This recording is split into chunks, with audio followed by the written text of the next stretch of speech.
बहुत अच्छे संत थे। बहुत लंबे समय तक तीव्र गति से उन्होंने भजन साधन किया, लेकिन उनको भगवत साक्षात्कार नहीं हुआ, तो वे बड़े निराश और हताश हो गए।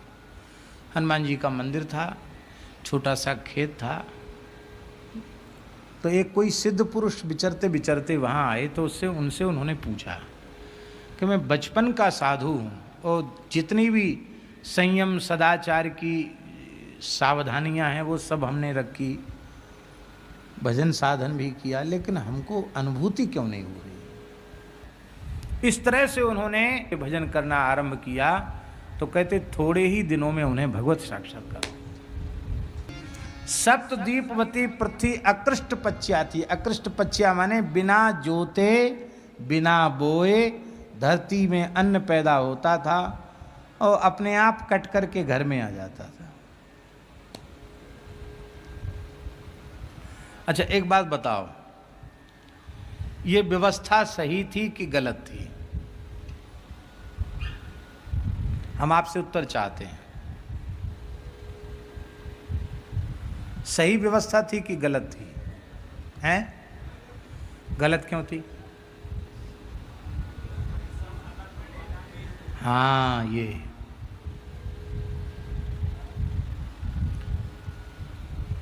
कहते ना हराम का खाना।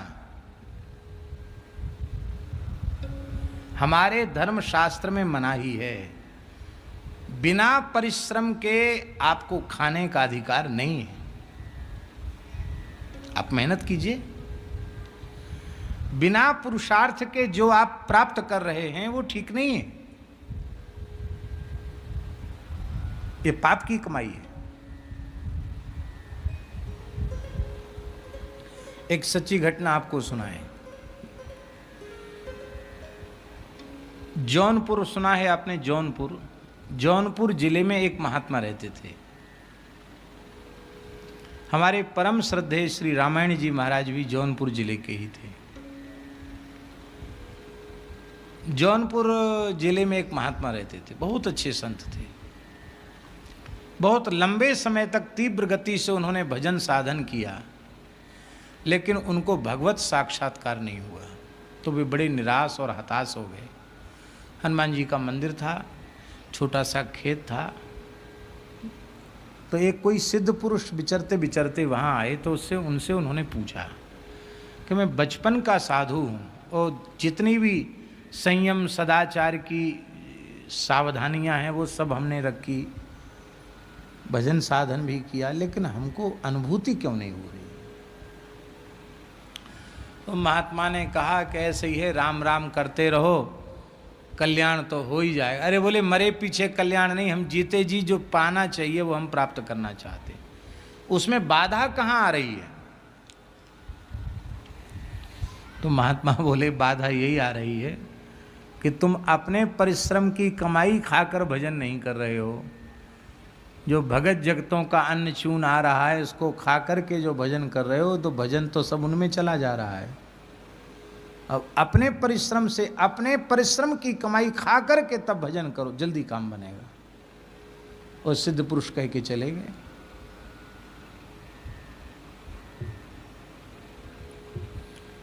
उनके जाते हुए भगत जगत जो बेचारे सेवा करते थे ना, कहीं से सीधा आ गया, सामान आ गया।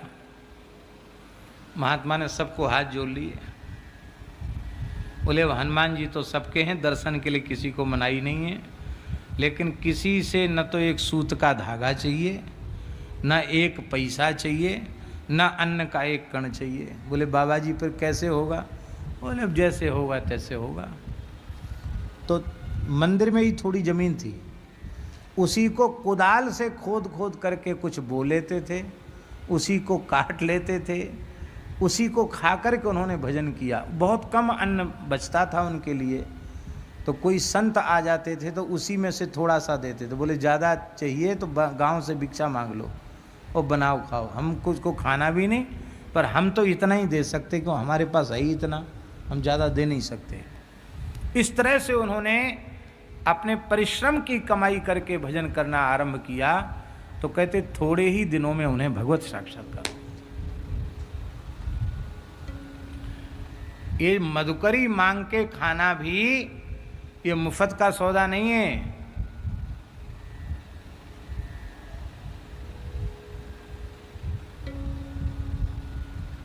हमारे यहाँ साधुओं में कहावत है, संसारी का टुकड़ा 9 अंगुल दांत, भजन करे तो उबरे नाही तो फारे आंत।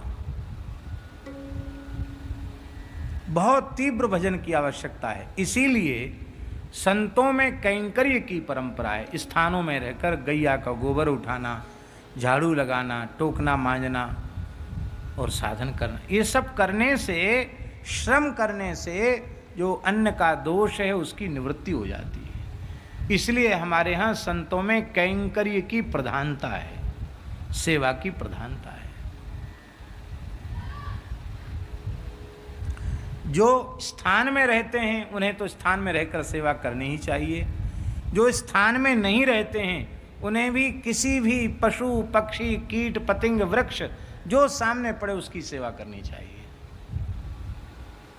और यहाँ हमने देखा है, यहाँ सरोवर पर कुछ संत रहते हैं, एक बाबा यहाँ रहते हैं, बहुत ध्यान रखते हैं सरोवर का। कोई जूता चप्पल पहन के नीचे नहीं जा सकता, सफाई भी रखते हैं। ये स्वभाव में होना चाहिए, जहाँ हम रहें वहाँ सेवा करके रहें, ये हमारे स्वभाव में होना चाहिए। तो ये अच्छी व्यवस्था इसलिए नहीं थी क्योंकि इसमें पुरुषार्थ नहीं था, ये तो बस मुफ्त खोरी थी। नदियाँ जो है अपने आप सब कामनाओं को पूरा कर देती थी। नानाश्चर्य पदम नभा, हिरण्यकशिपु के राज्य में टीवी, सिनेमा घर, ये सिनेमा का पर्दा ये सब नहीं था। आकाश को आज्ञा दे रखी थी, आकाश में अपने आप सिनेमा दिखता था, आकाश के पर्दे में सिनेमा दिखता था, सब लोगों का मनोरंजन आकाश करता था। इतनी बढ़िया व्यवस्था थी। और समुद्र की ड्यूटी थी, बढ़िया बढ़िया रत्न खोज खोज करके लाओ, हमको भेंट करो। अमृत जैसा जल भरा रहता था। वृक्षों को बिना ऋतु के भी फलों से लदा रहना पड़ता था। लोकपालों का ऐश्वर्य सब धारण करता था। पर ये सारी सुख सुविधाएं दुष्टों को ही प्राप्त थी। जो भगवान को मानने वाले थे उनको तो दंड दिया जाता था, उनको कष्ट दिया जाता था। अब तो महाराज इतना मतवाला हो गया कि शास्त्रों की मर्यादा का उसने उल्लंघन कर दिया। उसके दंड से भयभीत होकर लोकपाल दिक्पाल सब छिप गए जाकर के। अन्यत्रा लब्ध शरणा। कौन सा गुण सबसे बड़ा था उनमें? महद उपासका, महत उपासका। महत उपासका महापुरुषों की, साधु पुरुषों की उपासना करने वाले थे। माने संत सेवा का गुण उनमें था। और कौन सा गुण था? अब देखो ये भक्तों के गुण हैं। ये गुण यदि आप में हैं तो आप भगवान के भक्त हैं। ये गुण आप में नहीं है तो आप भगवान के भक्त नहीं हैं। आप साधु सेवा में आपकी रुचि है तो आप भगवान के भक्त कहलाने के योग्य हैं। ब्रह्मण्यः शील संपन्नः सत्यसंधो जितेन्द्रियः आत्मवत् सर्वभूते सर्वभूतानां एकः प्रियसुहृत्तमः। ब्रह्मण्यः, ब्राह्मणों के भक्त हैं प्रहलाद जी। हरि भक्त की पहचान है। कोई भगवान का भक्त भी अपने को कहे और ब्राह्मणों की निंदा करे, ब्राह्मणों का अपमान करे, वो कभी भी भगवान का भक्त नहीं हो सकता। भगवान तो ब्रह्मण्य देव हैं। भगवान तो ब्राह्मण को देवता मानते हैं, अपना आराध्य मानते हैं। और हम भगवान के भक्त होकर ब्राह्मण का तिरस्कार करें तो भगवान प्रसन्न होंगे इससे? भगवान कैसे प्रसन्न होंगे? बोले सगुण उपासक परहित निरत नीति दृढ़ नेम ते नर प्राण समान मम जिनके द्विज पद प्रेम। वो मुझे प्राणों से अधिक प्रिय हैं जिनको ब्राह्मणों के चरणों में प्रेम है। अब कोई कहे कि ब्राह्मण हों तब ना, इनमें ब्राह्मण कैसे लक्षण तो दिखते ही नहीं। चलो आपकी बात मान ली हमने एक अंश में। देखो, यज्ञ कुंड की अग्नि कितनी पवित्र होती है, पवित्र होती कि नहीं? अरणि मंथन करके प्रकट की जाती, फिर उसको मंत्रों से प्रतिष्ठित किया जाता है और बड़ी पूजा होती है उस अग्नि की। बहुत पवित्र अग्नि होती है यज्ञ की। वो यज्ञ की पवित्र अग्नि बड़े से बड़े नगर को जला सकती है कि नहीं? आग पकड़ ले तो पूरा गांव, पूरा नगर जल सकता है।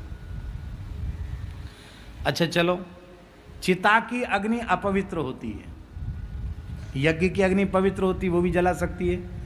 चिता की अग्नि अपवित्र होती है, क्या वह अपवित्र अग्नि भी फूस छप्पर पर पड़ जाए तो बड़े से बड़े नगर गांव को जला सकती है कि नहीं? जो ब्राह्मणोचित लक्षणों से युक्त है वो तो यज्ञाग्नि के समान ब्राह्मण है। जिसमें ब्राह्मणोचित लक्षण नहीं है, जाति से ब्राह्मण है, वो भी अग्नि है, भले ही अपवित्र चिता की अग्नि के समान हो, पर डरना उससे भी चाहिए, क्योंकि जलाने में समर्थ वह भी है। इसलिए ब्राह्मण मात्र का तिरस्कार नहीं करना चाहिए। ब्राह्मण अपने धर्म कर्म सदाचार से च्युत है तो उसका परिणाम उसको भोगना पड़ेगा, उसके ठेकेदार तुम नहीं हो। तुम ब्राह्मण मानकर यदि उसका आदर सत्कार करते हो तो उसका लाभ तुमको मिल जाएगा। पर ये इसलिए नहीं कहा जा रहा है कि ब्राह्मण सोचें क्या तो हम ब्राह्मण हो गए, पंडित जी हो गए और अब क्या है, अब तो हम चाहे जो करें, जो नहीं खाना चाहिए वो खाएं, जो नहीं पीना चाहिए वो पिएं, जो नहीं करना चाहिए वो हम करें, हम तो ब्राह्मण हो गए। जो कुछ कर रहे हो ना ब्राह्मण होकर ऊटपटांग, ये सब नरकों में जाकर भोगना पड़ेगा। ये ब्राह्मण होने से इस पाप के परिणाम को भोगने से बच नहीं पाओगे, ये भोगना पड़ेगा। पर तुमको भी ब्राह्मण मानकर जो पूजा करेगा, श्रद्धा करेगा, उसे ब्राह्मण भक्ति का पुण्य मिल जाएगा। इसलिए ब्राह्मण कैसा भी क्यों ना हो, ब्राह्मण की निंदा मत करो, ब्राह्मण का तिरस्कार मत करो, ब्राह्मण का अपमान मत करो। प्रहलाद जी ब्राह्मणों के बड़े भक्त थे, शील संपन्न, शील गुण से युक्त थे, सत्यसंध थे। सत्यसंध का अर्थ है कि वो सत्य प्रतिज्ञ थे, जो एक बार कह देते थे उससे फिर टलते नहीं थे, जितेंद्रिय थे। भगवान के भक्त को शील संपन्न होना चाहिए। भगवान का भक्त जो एक बार निश्चय कर ले उससे टलना नहीं चाहिए, जितेंद्रिय थे। आत्मवत् सर्वभूतानाम एकः प्रिय सुहृत्तमः, वो संपूर्ण प्राणियों में अपने आत्मा का ही दर्शन करते थे। सभी प्राणियों के प्रिय सुहृद और हितैषी थे, क्योंकि सब में भी अपने आत्मा का दर्शन करते थे। जीव को भगवत प्राप्ति कराने वाली हो। एक कथा आपको सुना मैं मंगलकरणी के ऊपर। हमारे भारतवर्ष की संत परंपरा के एक बड़े श्रेष्ठ संत थे, शुक तीर्थ में विराजमान पूज्य परम पूज्य स्वामी श्री विष्णु आश्रम जी महाराज। दर्शन किया होगा हमने, आपने सब लोगों ने प्रायः उनका दर्शन किया। दास के ऊपर बड़ी भारी कृपा करते थे, वे बहुत कृपा करते थे।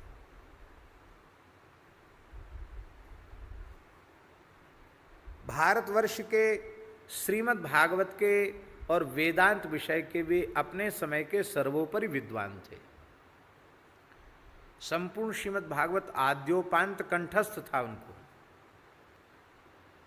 और सभी भारतवर्ष का कौन ऐसा महापुरुष है जो शुक तीर्थ जावे और पूज्य स्वामी श्री विष्णु आश्रम जी का दर्शन न करे। बड़ा अद्भुत जीवन था उनका। कथा जब कहना छोड़ी तो बिल्कुल ऐसी छोड़ी कि बिल्कुल फिर मंच पर ही नहीं जाते थे, कुछ बोलते ही नहीं थे। फिर जब तक कथाएं कही तो पूरी मर्यादा से कथा कही उन्होंने। सभी लोग उनका आदर करते थे, बहुत अच्छे महापुरुष थे। तीर्थराज प्रयाग जा रहे थे वो, और दास की कथा उसी दिन शुरू हुई शुक तीर्थ में, हनुमत धाम में। तो मिथिलेश माता जी, परम श्रद्धेय स्वामी अखंडानंद सरस्वती जी की कृपा पात्रा, तो वो गई, वो स्वामी जी के नाते उनके ऊपर खूब कृपा करते थे। बोले महाराज जी हमारा विचार है कि आप उद्घाटन करने आ जाएं। तो तुम थे नहीं थे, उद्घाटन करने आ जाएं तो हमको ऐसा लगेगा कि पूज्य स्वामी श्री अखंडानंद जी महाराज गुरुदेव ही महाराज श्री ही कृपा करके पधारे। वो आ गए। उनको ये भी कहा गया कि थोड़ी देर कथा में बैठना, तो उन्होंने कहा कथा उथाओं में हम जाते नहीं हैं, कहते भी नहीं हैं, कथाओं में जाते नहीं हैं, क्योंकि प्रायः कथाएं होती ही नहीं हैं। और स्पष्ट वक्ता ऐसे थे कि मुजफ्फरनगर में एक कथा हुई, बड़ी कथा, एक बड़े प्रसिद्ध व्यास के द्वारा कथा हुई, और उनको उद्घाटन के लिए बुलाया। तो उन्होंने कहा वक्ता श्रोता सब नरक जाएंगे, क्योंकि कथा के नाम पर नाटक हो रहा है, प्रदूषण हो रहा है, कथा तो हो ही नहीं रही है। तो पुराण का तिरस्कार करने वाले सब नरक जाएंगे। विश्व प्रसिद्ध वक्ता को ये कह दिया उन्होंने। ऐसे विचित्र महात्मा थे वो। तो बोले आजकल कथाएं तो होती ही नहीं हैं, और हमको प्रयाग तक पहुंचना भी है। प्रयाग में उनका आश्रम भी है झूसी के निकट, तो वहाँ हमको पहुंचना भी है, इसलिए तुम्हारा आग्रह है तो हम होते हुए 5-10 मिनट बैठेंगे, हम चले जाएंगे। दो समय दास कथा कह रहा था, और संगीत तो उस समय था ही नहीं कथा में, सीधी सीधी कथा थी। तो कथा में जब वो बैठे तो पता नहीं क्या ठाकुर जी की लीला हुई, उनको इतना अच्छा लगा कि अपना आसन बासन गाड़ी में लेके आए थे कि वहीं से चले जाएंगे प्रयाग के लिए।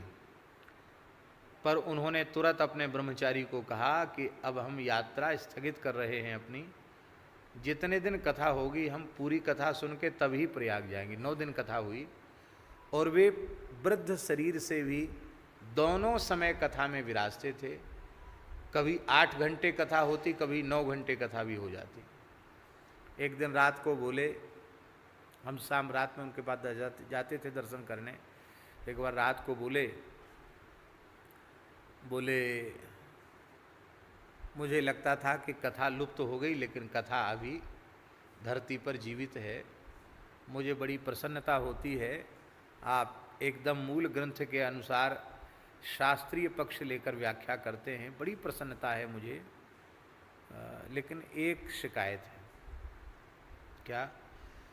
बोले अभी तो बालक हो आप, शरीर में बहुत शक्ति है आपके, और इतना ज़्यादा बोलते हो, बोलते बोलते शक्ति आखिर कहाँ तक है? मनुष्य का शरीर है, बोलते बोलते शक्ति जवाब दे जाएगी, तो जिस समय संसार को आपकी वाणी की आवश्यकता होगी आप बोल ही नहीं पाओगे।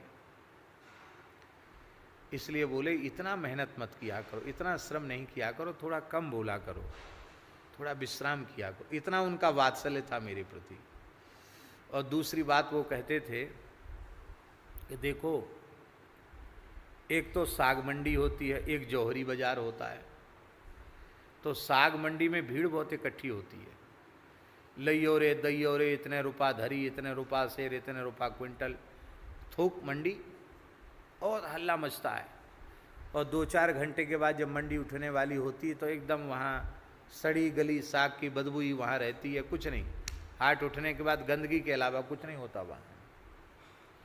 और जौहरी हीरे जवाहरात की दुकान खोल के, सोने चांदी की दुकान खोल के बैठे रहते, बढ़िया एसी लगा रहता है, बढ़िया गद्दा तकिया लगे रहते हैं, वहाँ भीड़ नहीं होती दुकान में।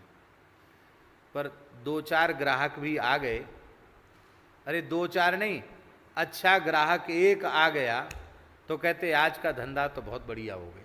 हो जाता ऐसा कि नहीं हो जाता? तो उन्होंने कहा कि भागवत जी की कथा को, भगवान की कथा को सब्जी मंडी मत बनाना, इसको जौहरी की दुकान बना करके रखना है। जिज्ञासु आवे उनके सामने चर्चा करो, कितने लोग बैठे हैं इससे कोई लेना देना नहीं होना चाहिए।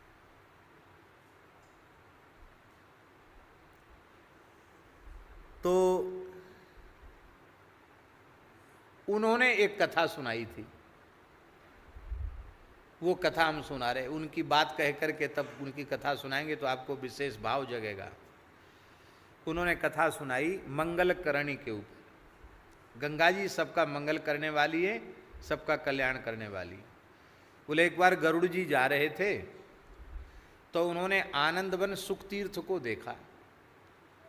तो गंगा जी देखी तो उनको बड़ी प्रसन्नता हुई कि गंगा जी को लांघ के नहीं जावें, गंगा स्नान करके अपना कुछ नित्य नियम करके संध्योपासन करके तब यहाँ से चलें। तो जैसे ही गरुड़ जी ने गंगा जी में गोता लगाया तो बोले गोता लगा के अपना संध्या वंदन किया। तो गरुड़ जी को थोड़ी भूख लगी, क्योंकि स्नान के बाद नित्य नियम के बाद भूख स्वाभाविक लगती ही है। तो गरुड़ जी को भूख लगी तो गरुड़ जी का भोजन तो नाग हैं। तब तक भगवान की प्रेरणा हुई, कोई नाग व देवता वहाँ से निकले। तो गरुड़ जी को भूख लगी थी, तो गरुड़ जी ने सोचा कि थोड़ा गंगा जी का जल ही पीकर भूख बुझा लें। फिर सोचने लगे कि खाली पेट कई बार पानी लग जाता है, कुछ खाकर के पानी पीना चाहिए। सोच ही रहे थे, तब तक एक विशालकाय नाग उधर से निकला। गरुड़ जी ने कहा चलो बाल भोग तो हो ही जाएगा। तो गरुड़ जी ने उसका भक्षण किया, और भक्षण करके जैसे ही गंगा जी का जल पिया तो नाग भीतर पेट में गया था गरुड़ जी के, और जैसे ही गंगा जी का जल भीतर गया, गंगा जी के जल का उस नाग के शरीर से स्पर्श हुआ तो महाराज तत्काल नाग की सदगति हो गई। वो नाग चतुर्भुज रूप हो गया और गरुड़ जी के नासा छिद्र से ही निकल गया। नासा छिद्र से निकला चतुर्भुज रूप होकर के, और बोला गरुड़ जी से कि देखो इतने जल्दी भगवान ने दूत तो भेजे नहीं और वाहन की व्यवस्था भी की नहीं, तो तुम ही ले चलो हमको वैकुंठ। और कह के तुरंत गरुड़ जी की पीठ पर लद गया, बैठ गया। बोले चलो। गरुड़ जी आश्चर्य में पड़ गए। जय हो गंगा मैया तुम्हारी महिमा, जो हमारा शत्रु, जो हमारा भोजन, आज आपके जल के स्पर्श मात्र से वो चतुर्भुज रूप होकर के वैकुंठ का अधिकारी हो गया। तो गरुड़ जी उस नाग को जो विष्णु रूप हो गया था उसको लेकर के गरुड़ जी वैकुंठ पधारे। तो गरुड़ जी को देखकर भगवान हंसने लगे। भगवान ने कहा कहो गरुड़ जी, अब किसी अन्य विष्णु के वाहन बन गए हो क्या? हमारी सेवा से त्यागपत्र दे दिया है, ये मेरे ही स्वरूप को वहन करके तुम ला रहे हो, ये कौन है? बोले महाराज आप सर्वज्ञ हो फिर भी पूछ रहे हो, ये आपके चरणों के धोवन की महिमा है, ये आपके चरण जल गंगा जी की महिमा है कि मैंने तो इस नाग को खाया था, और खाया तो वो जिंदा रहा होगा, वो जो आप जिंदा रहा होगा, जिसका भक्षण करे वो तो उसी समय मर गया, पर उसका जो भीतर जो उसके शरीर का अंश था, उस अंश से गंगा जी के जल का स्पर्श हुआ तो ये चतुर्भुज हो गया। ये है गंगा जी की महिमा। तो गंगा जी प्रत्येक जीव का मंगल करती है, मनुष्य ही नहीं, पशु पक्षी कीट पतंग इनका भी परम मंगल करने वाली, कल्याण करने वाली श्री गंगा जी हैं। इसलिए कौन ऐसा है जो गंगा जी का सेवन न करे? कस्ताम न सेवे तमरुष्यमाणः। और गंगा जी कैसी हैं? बोले देखत दुख दोष दुरित दाह दारिद दरनी, देखत दुख दोष दुरित दाह दारिद दरनी। गंगा जी दर्शन मात्र से दुख का हरण कर लेती है, दोष का हरण कर लेती है। महाराज जी पुराणों में लिखा हुआ है गंगा जी दर्शन से 100 जन्म का पाप नष्ट कर देती है। केवल गंगा जी का दर्शन हो जाए 100 जन्म के पाप नष्ट हो जाते हैं। गंगा जी के जल का आचमन हो जाए तो 200 जन्म के पाप नष्ट हो जाते हैं, और गंगा जी के जल में विधि पूर्वक स्नान हो जाए तो 1000 जन्म के पाप भस्म हो जाते हैं। ऐसी गंगा जी की महिमा है। इसलिए दुख दोष दुरित दाह दारिद दरणी, दुख का दलन करने वाली हो, दोष का भी दलन करने वाली हो, समस्त पाप ताप संताप को जलाकर भस्म कर देने वाली हो, दरिद्रता को भी भस्म कर देने वाली हो। और कैसी हो? दारिद दरनी, दरिद्रता का नाश करती हो। गंगा जी कृपा करें तो कोई दरिद्र नहीं रह सकता, कोई दुखी नहीं रह सकता। रैदास जी महाराज, संत श्री रैदास जी महाराज प्रतिदिन गंगा स्नान करते थे काशी में। 4 बजे तो गंगा जी में गोता लगा के वो आ जाते थे। 2:30-3 बजे रात को उठना और 4 बजे गोता लगाकर 4 बजे तक तो आसन पे आ जाते थे रैदास जी महाराज। एक पंडित जी वे जाते तो थे गंगा जी नित्य नियम से, लेकिन थोड़ा सा विलंब से जाते थे, 5-6 बजे के करीब जाते थे। रैदास जी के प्रति उनकी बड़ी श्रद्धा थी, बड़ा